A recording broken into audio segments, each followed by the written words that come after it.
আল্লাহই নিশ্চিত করতে পারেন যে একটি ব্যাখ্যা সঠিক।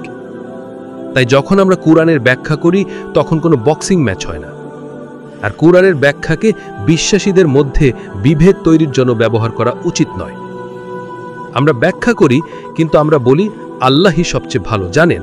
কুরআন আমাদের বলেছে সূরা আল মুরসালাতে, আমরা এই আয়াতটিকে দাজ্জালের সাথে সম্পর্কিত হিসেবে চিহ্নিত করেছি আজ থেকে প্রায় 10-15 বছর আগে। আয়াতটি হলো, তোমরা 3 শাখা বিশিষ্ট ছায়ার দিকে চলো। কুরআন বলছে, এগিয়ে যাও এমন এক ছায়ার দিকে যা 3টি শাখায় বিভক্ত হবে। আমি মনে করি, এবং আল্লাহই ভালো জানেন, এটি অ্যান্টিক্রাইস্ট বা দাজ্জালকে নির্দেশ করে। আমি খ্রিস্টান পরকাল বিদ্যাতেও একই জিনিস দেখি, যেখানে তাদের কাছে 3টি অংশ রয়েছে, 6, 7 এবং 600, অর্থাৎ 666।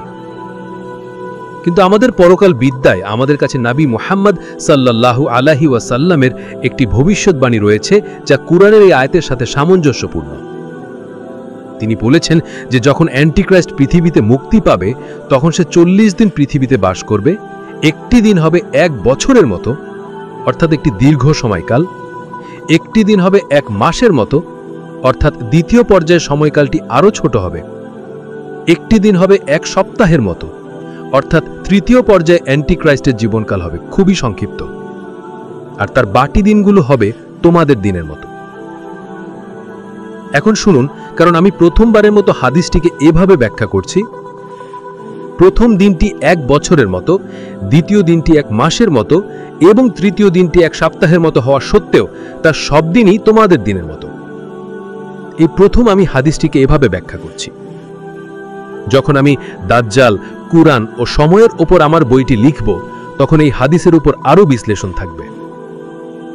কিন্তু আজকের জন্য আমরা ইসলামিক পরকাল বিদ্যা এবং একজন খ্রিস্টান পরকালবিদের কাছ থেকে আজ একটি ইমেল পেয়েছি, যিনি নবী সাল্লাল্লাহু আলাইহি ওয়াসাল্লামের এই হাদিসের ওপর মন্তব্য করেছেন এবং তার মতামত দিয়েছেন। একজন খ্রিস্টান পরকালবিদ আমার সাথে যোগাযোগ রাখছেন। তাহলে আমরা বলেছিলাম যে অ্যান্টিক্রাইস্টের প্রথম পর্যায়, যেটা অনেক দীর্ঘ সময় ধরে চলবে, অ্যান্টিক্রাইস্ট আধুনিক পশ্চিমা সভ্যতা তৈরি করে।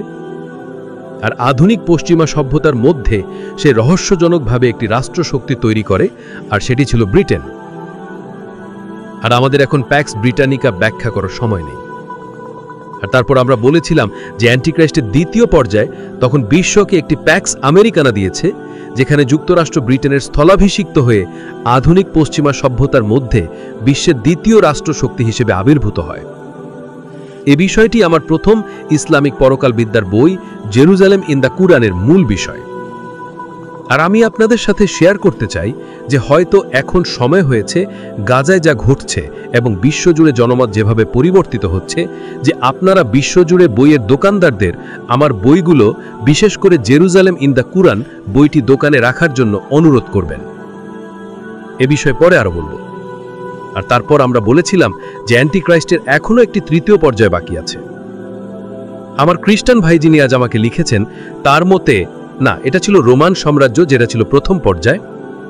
আর তারপর সে বলে যে ব্রিটিশ সাম্রাজ্য বা প্যাক্স ব্রিটানিকা ছিল দ্বিতীয় পর্যায়, আর প্যাক্স আমেরিকানা হলো প্যাক্স ব্রিটানিকার একটি সম্প্রসারণ। তৃতীয় পর্যায় সম্পর্কে তিনি কি বলেছেন তা আমার এখন মনে নেই। যাই হোক, আমাদের দৃষ্টিভঙ্গি হলো, না, রোমান সাম্রাজ্য বা রোমান সাম্রাজ্যের পবিত্র ভূমির সাথে কোনো সম্পর্ক ছিল না। ইহুদিদের পবিত্র ভূমিতে ফিরিয়ে আনার সাথে একেবারেই কোনো সম্পর্ক ছিল না। তাই আমরা অ্যান্টিক্রাইস্টের কোনো ছাপ সেখানে দেখি না তার রাজনৈতিক বা মিলিটারি আচরণে। কিন্তু যখন পবিত্র রোমান সাম্রাজ্যের কথা আসে, আমার সমালোচকরা এ বিষয়ে আমার আগ্রহ আছে বলে মনে করেন না। যখন আমরা দেখি যে প্রথম বিশ্বযুদ্ধে ব্রিটেন ও ফ্রান্স রাশিয়ার কাছে গিয়েছিল এবং তাদের উদ্দেশ্য ছিল রাশিয়াকে ধোঁকা দেওয়া এবং রাশিয়াকে ব্যবহার করা। তারা জানতো যে এটি একটি ভয়ঙ্কর যুদ্ধ হতে যাচ্ছে। তারা জানতো যে জার্মানি ও অটোমান সাম্রাজ্যের বিরুদ্ধে যুদ্ধে লক্ষ লক্ষ মানুষ মারা যাবে। কিন্তু তারা চাইতো না ইংরেজ বা ফরাসিরা এই যুদ্ধের প্রধান শিকার হোক। তারা রাশিয়াকে তাদের গিনিপিগ হিসেবে ব্যবহার করেছিল।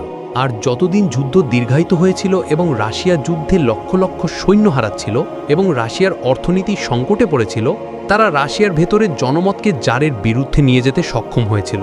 আর তাই তারা সামনে ও পেছন উভয় দিক থেকে তাকে তরবারি দিয়ে আক্রমণ করে এবং বলশেভিক বিপ্লব ঘটাতে সক্ষম হয়। কিন্তু আমি আজ আপনাদের সাথে যা শেয়ার করছি, যা আমি কেনের সাথেও শেয়ার করেছি, তা হলো প্রথম বিশ্বযুদ্ধের পরিকল্পনা দেখানোর জন্য এবং কিভাবে প্রথম বিশ্বযুদ্ধ প্যাক্স জুডাইকার দিকে একটি বড় পদক্ষেপ ছিল, কারণ তারা অটোমান শাসন থেকে পবিত্র ভূমিকে মুক্ত করে জেরুজালেম ও পবিত্র ভূমির উপর একটি ব্রিটিশ ম্যান্ডেট প্রতিষ্ঠা করেছিল।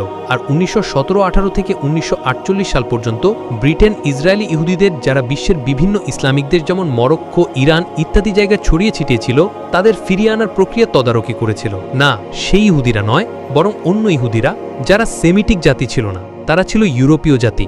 এরাই তারা যাদেরকে পবিত্র ভূমিতে ফিরিয়ে আনা হয়েছিল। প্রথমবার ফিরিয়ে আনা হয়নি, তারা প্রথমবারের মতো এসেছিল। ইউরোপীয় ইহুদিদের পবিত্র ভূমিতে ফিরিয়ে আনা হয় এবং তারপর দ্বিতীয় বিশ্বযুদ্ধের পর 1948 সালে ইসরায়েল রাষ্ট্র প্রতিষ্ঠা করা হয়। এবং সেই যুদ্ধ তারা হিটলারকে ধোঁকা দিয়েছিল এবং জার্মানির দ্বিতীয়বারের মতো রাশিয়া আক্রমণের ভুল করেছিল। সেটা ছিল ত্রিপক্ষীয় জোটের মাধ্যমে। তারা রাশিয়াকে ধোঁকা দিয়েছিল এবং রাশিয়া প্রথম বিশ্বযুদ্ধে অনেক সৈন্য হারিয়েছিল। কিন্তু দ্বিতীয়বার হিটলার রাশিয়াকে আক্রমণ করেছিল আর তারপর ইসরায়েল রাষ্ট্র প্রতিষ্ঠিত হয়েছিল। আর সেই ইউরোপীয় ইহুদিরা যারা এখন ইসরায়েল নিয়ন্ত্রণ করে, তারাই হুক বা ক্রুকের মাধ্যমে, বেশিরভাগই ক্রুকের মাধ্যমে অন্যান্য ইহুদিদের, যারা ইসরায়েলি ইহুদি, তাদের ইয়েমেন, ইরান, মরক্কো, মিশর এবং সমস্ত ইসলামিক বিশ্ব থেকে ফিরিয়ে এনেছিল, যেখানে ইহুদিরা 2000 বছর ধরে বসবাস করছিল। আমরা তো মাত্র 1400 বছর ধরে ইসলামিক বিশ্বে আছি, কিন্তু তারা আমাদের সাথে সম্প্রীতির সাথে বসবাস করছিল। তাদের কোনো অভিযোগ ছিল না, মুসলিম ও ইহুদিদের মধ্যে কোনো লড়াই, শত্রুতা বা ঘৃণা ছিল না। সেই সব বছর ধরে যখন ইহুদিরা ইসলামিক বিশ্বে বাস করত, তারা এমনকি অটোমান সাম্রাজ্যের কনস্টান্টিনোপলেও বাস করত এবং অটোমান সাম্রাজ্য তাদের রক্ষা করেছিল। কিন্তু এই ইহুদিদের এখন ধোঁকা দিয়ে পবিত্র ভূমিতে ফিরিয়ে আনা হয়েছে ইউরোপীয় ইসরায়েল রাষ্ট্রের দ্বারা। আর তারপর আপনি দেখেছেন কিভাবে এই ইউরোপীয় ইসরায়েল রাষ্ট্র বইয়ের প্রতিটি কৌশল ব্যবহার করে, প্রতিটি মিথ্যা, প্রতিটি অত্যাচারের মাধ্যমে ক্রমাগত তার সীমানা বাড়িয়ে চলেছে এবং এমন একটি ভূমির নিয়ন্ত্রণ নিচ্ছে যা কখনো তাদের ছিল না। 1000 বছরেরও বেশি সময় ধরে সেখানে বসবাসকারী জনগণকে তাড়িয়ে দিচ্ছে। তারা এখন শরণার্থী শিবিরে বাস করছে। আর তাই এই ইসরায়েল প্রথম দিন থেকেই একজন অত্যাচারী। চাতুরির মাধ্যমে অন্যায়ভাবে তারা একটি জাতিসংঘ নামে একটি সংগঠন প্রতিষ্ঠা করেছে এবং সেই জাতিসংঘ ভোট দিয়েছে যে ইসরায়েল রাষ্ট্র তৈরি করতে হবে। এভাবেই এটি তৈরি হয়েছিল, একটি জাতিসংঘ যা ইউরোপ তৈরি করেছিল এবং যা ইউরোপ নিয়ন্ত্রণ করে। আর সেই জাতিসংঘ ইসরায়েল রাষ্ট্র তৈরি করেছে খ্রিস্টান ও মুসলিম ফিলিস্তিনিদের জমি কেড়ে নিয়ে দিনের আলোয় ডাকাতি করে সেই জমিতে একটি নতুন রাষ্ট্র তৈরি করেছে। আর সেই দিন থেকে আজ পর্যন্ত এই ইসরায়েল একজন অত্যাচারী। এখন ইহুদিরা ইন্টারনেটে আমাকে প্রতিক্রিয়া জানাচ্ছে এবং আমার সাথে তর্ক করছে, কিন্তু তারা তাদের পরিচয় দেয় না। তারা ছদ্মনামের আড়ালে লুকিয়ে থাকে কাপুরুষের মতো। আর তারা আমাদের ইসলামিক পরলোকদের দৃষ্টিভঙ্গির সাথে তর্ক করার চেষ্টা করছে। তাদের আসতে দিন, আমরা তাদের সাথে বৌদ্ধিক লড়াই করতে খুশি। আমি এমন কোনো ইহুদির সাথে মঞ্চ শেয়ার করব না যে ইসরায়েল রাষ্ট্রকে সমর্থন করে। আপনি আমার সাথে বন্ধুত্বপূর্ণ আলোচনা করতে পারবেন না, ভুলে যান। এখন যা ঘটছে তা হলো এই ইসরায়েল মহাযুদ্ধ শুরু করার জন্য প্রস্তুত। কেন? 1 নম্বর, বিশ্বের জনসংখ্যাকে উল্লেখযোগ্যভাবে হ্রাস করার জন্য। আমি একমাত্র কথা বলছি না, না, আরও অনেকেই আছেন যারা একই কথা বলছেন এবং তারা ইসলামিক পরলোকবিদ্যার দৃষ্টিকোণ থেকে বলছেন পৃথিবীতে অনেক বেশি তেলাপোকা আছে, আমাদের এই তেলাপোকাদের থেকে মুক্তি পেতে হবে। আমরা ঈশ্বরের নির্বাচিত জাতি। দ্বিতীয়ত, এখন বিশ্বের 2টি প্রধান শক্তি রয়েছে। একসময় সোভিয়েত ইউনিয়ন ছিল এবং পশ্চিমা জোট ছিল। তারপর যখন সোভিয়েত ইউনিয়ন তার তাঁবু গুটিয়ে রাতের অন্ধকারে হারিয়ে গেল, তখন একটি রাশিয়া আবির্ভূত হলো, যা রহস্যজনকভাবে রাশিয়ার অর্থোডক্স খ্রিস্টান হৃদয়ে ফিরে গেল। আর যখনই তা ঘটল, চীন ছিল বিশ্বের প্রথম দেশ যারা এই অন্তর্দৃষ্টি এবং রাজনৈতিক বিচক্ষণতার পরিচয় দিয়েছিল যে এই রাশিয়াকে বিশ্বাস করা যায়, কিন্তু পশ্চিমকে বিশ্বাস করা যায় না। আর তাই চীন এই রাশিয়ার দিকে হাত বাড়িয়েছিল সোভিয়েত ইউনিয়ন বিলুপ্ত হবার পর, এবং রাশিয়া ও চীনের মধ্যে একটি জোট তৈরি হয়েছিল। আর এই জোটটি বিশ্বে একটি শক্তিশালী সামরিক, রাজনৈতিক ও অর্থনৈতিক ব্লক হিসেবে আবির্ভূত হয়েছে, যা পশ্চিম ও ন্যাটোর প্রতিদ্বন্দ্বী। এখন আমরা দেখতে পাচ্ছি যে রাশিয়া বিশ্বের সর্বশ্রেষ্ঠ সামরিক শক্তি, কিন্তু ইসরায়েল এই 2 দৈত্যের মধ্যে একটি মহাযুদ্ধ চায়। কারণ ইসরায়েল হিসাব করছে যে রাশিয়া, চীন আর জোটের সাথে ন্যাটোর পারমাণবিক যুদ্ধ হলে তা হবে মারাত্মক ধ্বংস। আর যখন এই 2 প্রধান পরাশক্তি পারমাণবিকভাবে ধ্বংস হয়ে যাবে, তখন ইসরায়েলের কাছে একটি সুযোগ থাকবে বিশ্বের নতুন শাসক হিসাবে যুক্তরাষ্ট্রে স্থলাভিষিক্ত হওয়ার। আর তখন দাজ্জালের মিশনের 3য় পর্যায় শুরু হবে, যা একটি সপ্তাহের মতো একটি দিন, একটি খুব সংক্ষিপ্ত পর্যায়। এই ইসরায়েল জেরুজালেম থেকে বিশ্ব রাজ করবে এবং দাজ্জাল নিজেকে মসিহ বলে ঘোষণা করবে। আর যখন সে বলবে আমি মসিহ, তখন আপনি এবং আমি যারা আমাকে শুনছেন, খ্রিস্টান ও মুসলিম এবং মনে হয় কিছু হিন্দুও, তারা তাকে চিনতে পারবে যে এই হলো অ্যান্টিক্রাইস্ট, এই হলো দাজ্জাল, ভণ্ড মসিহ। সে মরিয়মের পুত্র নয়, সে হলো অ্যান্টিক্রাইস্ট। কিন্তু আমাদের সালাফি ভাইরা বলবে না, সে দাজ্জাল হতে পারে না, কারণ দাজ্জাল 2 চোখে দেখে, সে ডান চোখে অন্ধ, তার চোখ ফুলে যাওয়া আঙ্গুরের মতো। এই লোকটি তো 2 চোখে দেখে, তাই সে দাজ্জাল হতে পারে না। তাই আমরা বলি সালাফিরা তাদের সোফায় বসে বিরিয়ানি আর কুসকুস খেতে থাকুক আর ঘুমিয়ে পড়ুক, তাদের জ্ঞানের খিদা নেই। আর অন্যরা যারা জীবনে প্রথমবারের মতো এগুলো শুনছেন এবং মনে হয় প্রথমবারের মতো এগুলো শুনছেন, এটা তাদের জন্য বলছি।